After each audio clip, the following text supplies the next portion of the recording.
이것을 조사하기 위해서 본인이 태어난 곳에 직접 가서 신고할 수밖에 없었습니다. 그렇기 때문에 어디에 살고 있든지 간에 노마 황제의 명을 통하여서 고향으로 다 돌아가서 신고를 해야만 했습니다. 그 당시 노마는 여러 나라를 침략하고 다스리고 있었습니다. 그래서 어쩔 수 없이 노마의 지배를 받고 있는 많은 사람들은 자신들이 태어난 곳으로 가서 호적 조사하기 위해서 분주할 수밖에 없었습니다. 자, 그렇다면 노마의 황제는 왜 이러한 명령을 내리게 되었을까요? 그건 두 가지 이유가 있습니다. 첫 번째는 노마에 속한 모든 나라와 사람들의 숫자를 잘 파악해서 그들에게 세금을 걷어들이기 위해서였습니다. 두 번째는 그들을 잘 파악해서 잘 통치할 수 있도록 이 두 가지 목적을 가지고 이렇게 호적을 하라 명을 내리게 된 것이죠. 오늘 성경을 보시면 이 명령에 의지하여서 예수님의 부모님인 요셉도 마리아도 그들이 태어난 곳으로 가야만 했습니다. 이 당시 이들은 어디에 살고 있었는 거니? 나사렛이라고 하는 그런 동네에 살고 있었습니다. 이들의 고향은 베들레헴입니다. 나사렛에서 베들레헴까지는 약 한 145km면 몇 마일 정도 될까요? 145km면은 한 100마일 정도 되나요? 예, 하여튼 이런 정도 떨어진 곳에 살고 있었습니다. 이 거리는 어찌 보면 그리 먼 거리는 아니었는데 문제는 이 마리아에게는 이게 먼 거리였습니다. 결코 쉬운 거리가 아니었다는 것이죠. 왜냐하면 이 당시 마리아는 예수님을 임신한 상태였습니다. 거기 만삭인 상태였습니다. 이들이 베들레헴에 도착했을 때 해산할 날이 다 차게 되었다고 성경은 우리에게 말씀해 주고 있습니다. 자, 이렇게 급한 상황 속에서 아마 요셉은 서둘러서 여관을 찾아보았을 것입니다. 그런데 많은 사람들이 분주하게 이동했던 그런 시간이기 때문에 여관의 방을 얻지 못했습니다. 그래서 어쩔 수 없이 우리가 너무나 잘 아는 것처럼 빈 마구간에서 아이를 낳게 되었습니다. 이렇게 힘든 상황 속에서 태어난 아기 예수는 말이나 소에게 먹이를 주기 위해 놓아둔 여물통에 이렇게 누이게 되었습니다. 이 일은 정말 안타까운 일입니다. 그렇지 않습니까? 왜냐하면 예수님이 누구십니까? 만왕의 왕이 되시는 분이 예수님이십니다. 우리 모든 사람의 구주가 되시는 분이 예수 그리스도이시라는 것이죠. 그런데 그렇게 높고 위대하신 분이 태어나셨는데 어떻게 여물통에 눕게 할 수가 있습니까? 그런데 사랑하는 여러분, 여기에는 예수님에 대해서 숨겨진 놀라운 진리가 담겨져 있습니다. 말이나 소에게 먹이를 주는 여물통은 볼품 없는 곳입니까? 아주 가치 있는 곳입니까? 한번 대답을 해요. 자, 다시 한번 질문을 드릴게요. 이 말이나 소에게 먹이를 주는 이 여물통이 볼품 없는 곳입니까? 아름다운 곳입니까? 대답을 안 하신 분들은 아름다운 곳이라고 생각하시는군요. 언제 그리하여 인도하겠습니까? 예, 이 말이나 소에게 먹이를 주는 여물통은 이 세상에서도 가장 볼품이 없는 곳입니다. 이것을 상징하는 장소라는 것이죠. 하나님이신 예수님께서 그 아름다운 하늘 보좌를 버려두시고 이 땅에 오신 것도 부족해서 이 땅에서 가장 천하고 볼품이 없는 이 구유의 여물통에 오셔서 눕게 되었다는 것입니다. 왜 예수님이 그렇게 하셨을까요? 그것은 바로 그 가장 낮은 곳에, 가장 볼품 없는 곳에 처한 자들이 있기 때문에 그렇습니다. 그 사람이 누구일까요? 가장 볼품 없고 가장 아름답지 못하고 비천한 인생을 살아가는 사람이 누구일까요? 안타깝게도 저와 여러분들이라는 것입니다. 저와 여러분들이 가장 낮은 곳에, 볼품 없는 곳에, 비천한 곳에 있기 때문에 예수님께서 거기까지 내려오신 것입니다. 아마 이 설교를 들으면 이렇게 반문할 수 있을 거예요. 아니, 목사님, 왜 우리가 가장 볼품이 없어요? 한번 서로를 한번 살펴보시죠. 볼품이 있나, 아름다우신가? 마음속에는 이 겉모습을 볼 때는 아름다울 수 있습니다만 저와 여러분들은 정말 죄송하게도 가장 볼품이 없는 사람들이에요. 비천한 사람들입니다. 그 이유가 무엇입니까? 저와 여러분들은 죄로 말미암아 타락하고 부패하여서 우리 스스로를 구원할 수 없는 사람들입니다. 하나님의 심판을 받아서 다 지옥할 수밖에 없는 사람들이라는 것이죠. 뿐만 아니라 죄의 영향으로 인해서 이 세상에는 모든 사람들이 원치 않는 다 병을 얻게 되어 있고요, 그 병으로 인해서 힘들고 어려운 시간들을 보내게 되어 있습니다. 누구도 피해갈 수 없습니다. 어디 그뿐입니까? 눈먼 자에게 다시 보게 하는 역사를 베풀어 주십니다. 저와 여러분들은요, 이 죄로 인해서 무엇이 진리인지 무엇이 생명 그리스도입니다. 모든 죄의 세력에 눌려서 우리는 아무것도 할 수 없고 오직 우리가 할 수 있는 일이 무엇입니까? 깊은 한숨을 쉬며 좌절과 절망 가운데 살아가는 것이 저와 여러분들의 인생이라는 것이죠. 이런 우리들에게 참된 기쁨과 승리와 평안을 주시는 분이 바로 예수 그리스도라는 것입니다. 반복해서 말씀을 드리면 이 모든 말씀은 우리의 영적인 부분들과 육적인 부분들을 포함하고 있습니다.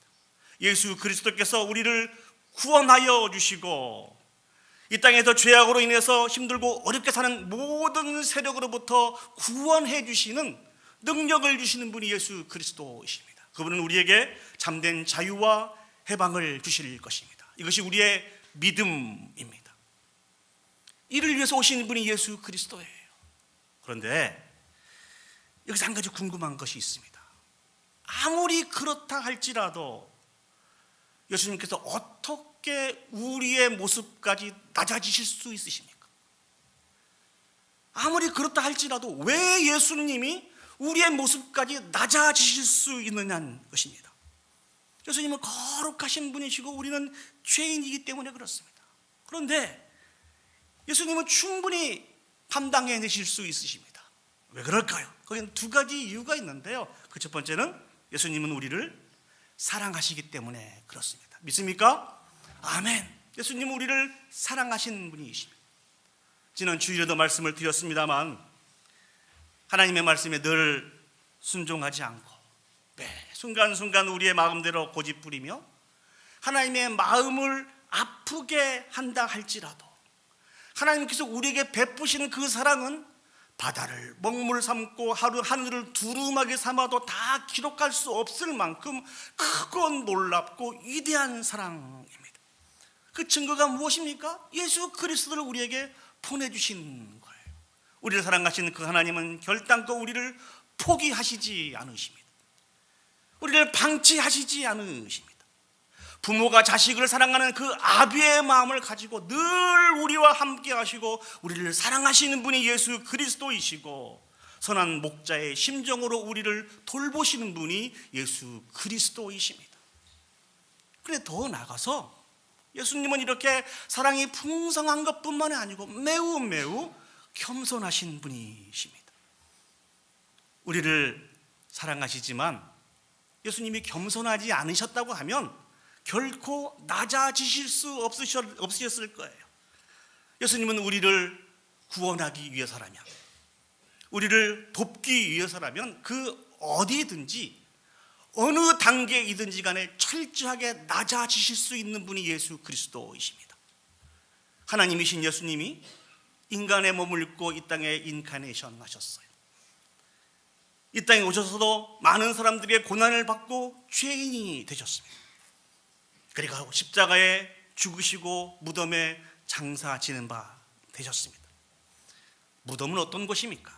우리 인간도 피하고 싶고 매우 낮고 천한 위치가 바로 무덤의 위치 아닙니까? 근데 주님이 여기까지 낮아지셨습니다. 정말 놀라운 것은요, 이렇게 주님의 낮아지심은 억지로 겨우 낮아지신 게 아니라는 거예요. 즐거운 마음으로, 차원하는 마음으로 무덤에까지 낮아지신 분이 예수 그리스도이십니다. 그래서 오직 예수님만이 자신을 도울 수 있고 예수님만이 자신을 구원할 수 있다고 믿는 그 당신의 사랑하는 모든 백성들을 구원하신 분이 예수 그리스도이시라는 것이죠. 저는 이 설교를 준비하면서 이런 생각을 해봤어요. 만일 예수님이 사랑은 있으시지만 겸손하지 않으신 분이었다고 하면 어떻게 될까요? 어떤 특정한 사람만, 그렇죠? 또는 어떤 우리와 차원이 다른 높은 곳에 있는 사람만 그 구원의 은혜에 참여할 수 있었을 것입니다. 만약 그렇다면 여기 서 있는 저는 가진 것도 없고 능력도 없고 연약하고 부족한 저는 그 예수 그리스도께서 베푸신 그 구원의 은혜에 참여할 수 없게 될 것이라는 것이죠. How about you? 여러분 어떠세요? 여러분 자신 있으십니까? 근데 예수님은 정말 감사하게 겸손하신 분이에요. 예수님은 정말 감사하게 사랑이 풍성하신 분이십니다. 그리고 우리를 구원하기 위해서 이 땅에 오신 분이 예수 그리스도이십니다. 믿습니까? 아멘. 그러니 우리가 어찌 기뻐하지 않을 수가 있습니까? 그렇지 않습니까? 성탄절인데 좀 기뻐하시는 모습을 소유했으면 좋겠습니다. 얼굴도 좀 이렇게 웃으시고 그 아름다운 미소도 서로 한번 보여주셨으면 좋겠습니다. 누구 때문에? 예수님 때문에. 이런 예수가 오셨는데 왜 우리가 기뻐하지 않을 수가 있습니까? 어떻게 하나님을 찬양하고 경배하지 않을 수가 있겠습니까? 다시 한번 이 크고 놀랍고 위대한 일을 행하신 예수 그리스도를, 그 하나님을 찬양하며 경배하며 영광 올려드리는 저와 여러분들이 되시기를 예수님의 이름으로 축복합니다. 더더욱 우리가 해야 할 분명한 일이 있습니다. 그것은 다시 한번 제가 가지고 있는 문제, 여러분이 가지고 있는 문제, 여러분의 자녀 문제, 직장 문제, 공동체 문제, 많은 문제를 가지고 하나님 앞에 나아가야 된다는 것입니다. 우리 많은 문제를 가지고 하나님 앞에 나아갈 때 하나님은 절대로 우리를 꾸짖지 않으십니다. 우리를 꾸짖지 아니하시고 신실하게 우리를 위해서 지금도 열심히 일하시는 분이 하나님이십니다. 우리의 구원을 이루어 주실 것이며 이 땅에서도 예수 그리스도 안에서 형통하고 평탄한 삶을 살아갈 수 있도록 우리를 인도해 가실 것입니다. 2024년 성탄절을 맞이하여서 우리를 얽매고 있는 죄악의 모든 사슬들이 나사렛 예수 그리스도의 이름으로 다 끊어지기를 소망합니다. 다시 한번 주님께서 진실로 우리에게 주시는 참된 기쁨과 승리와 평안이 우리 가운데 가득 차고 넘쳐서 오직 모든 영광을 하나님 앞에 올려드릴 수 있는 저와 여러분들이 되시기를 예수님의 이름으로 축복합니다. 아멘. 이 시간 다 같이 자리에 일어서셔서 이 크고 놀라우신 예수 그리스도께서 우리의 왕이 되십니다. 오늘은 이 왕이신 예수 그리스도께서 이 땅에 탄생하신 날입니다. 저들 밖에 한밤중에 이 찬양 올려드리면서 높은 곳에 계시지만 낮고 천한 우리를 위해서 이곳까지 나다리신 그 하나님의 은혜를 기억하면서 같이 찬양 올려드리도록 하겠습니다.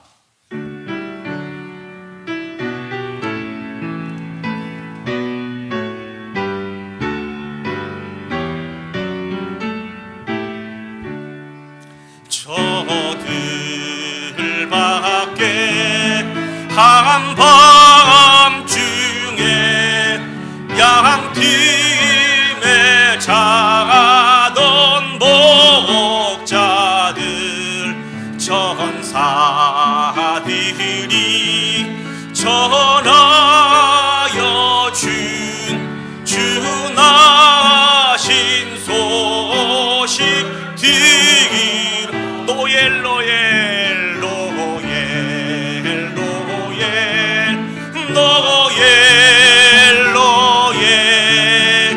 이스라엘 왕이 나가신 저동방에 별 하나가 이상한 빛을 비추어 이 땅 위에 큰 영광이 나타날 징조 보였네. 노엘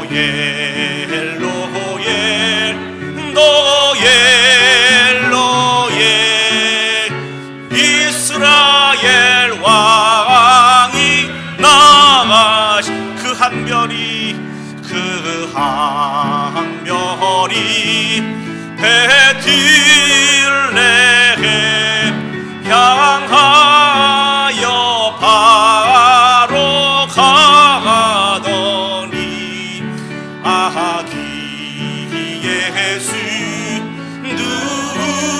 누우신 집 그 위에 오자 멈췄네. 노엘 노엘 노엘 노엘 이스라엘 왕이 나가 저 동방에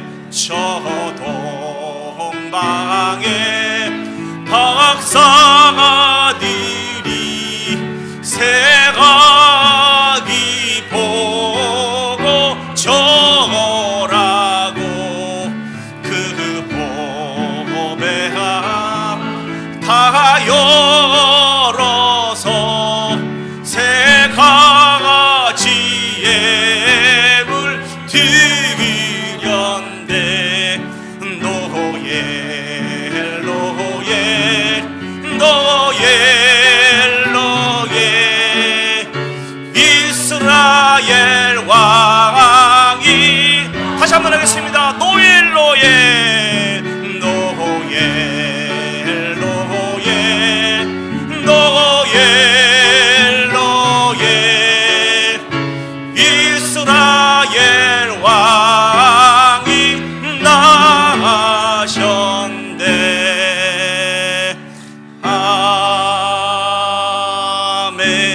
아멘.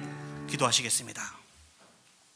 이제는 우리 구주 예수 그리스도의 은혜와 하나님 아버지의 무한하신 사랑과 성령 하나님의 감동 역사 인도하신 은혜가 성탄하신 예수 그리스도께서 주신 기쁨과 평안을 기대하며 오늘도 믿음으로 하나님 앞에 나아가 기도하며 간구하고 주신 승리와 평안을 소망하며 모든 영광과 감사와 찬양과 영광을 올려드리기를 소원하고 결단하는 오늘 예배에 참석한 온 성도들의 머리 위에와 그들의 가정과 직장과 온 교회 위에 이제로부터 영원히 함께 하시기를 간절히 축원하옵나이다.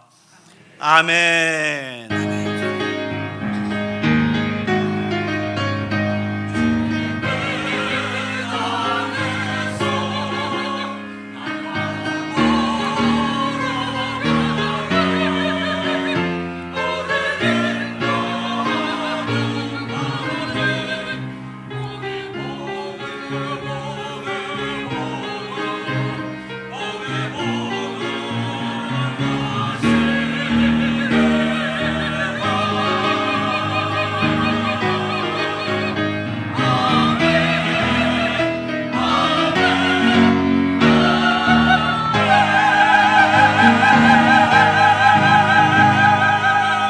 모든 영광을 하나님께 박수를 올려드리도록 하겠습니다.